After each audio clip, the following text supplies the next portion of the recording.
mag-apply na kasi labag yun sa contract. So, pinakita ko yung contract na nag-indicate na magbabayad ng penalty, gano'n-gano'n, basta lahat ng naka-indicate dun sa contract, hindi talaga pwede. So, that time, I was really hesitant. Pero sabi ng boss ko, professor ko, na application lang yan, gawin mo pa rin because the competition is really high, sabi ng ganyan.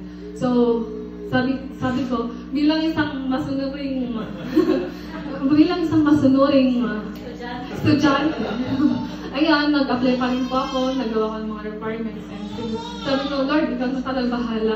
Tapos habang nagagawa talaga ako ng essay, sabi ko, ang mantra ko, Lord, ayoko baka magbayad ako malaki-laki. Oo, kasi po, kakabigay lang po nila ng pambayad ko ng tuition.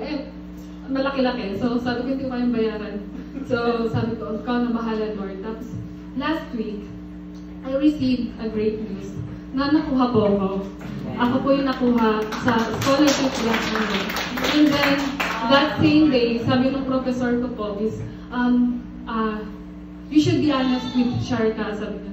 Tell them everything na nangyayari sa atin dito, sabi nila. So, sabi ko, naggawa ko ng medyo makabagbag doon sa kasi. So, sabi ko, hindi ko muna ito isa-send sa Sharka. Sabi ko, pag-break ko muna ng Saturday, Sunday. And then, nung Monday, bago ko i-send sa Sharka yung email, sabi ko, Lord, ikaw po ay omnipotent God. Sabi ko, hindi ako magbabayad ng penalty. Sabi ko, hindi ako magbabayad.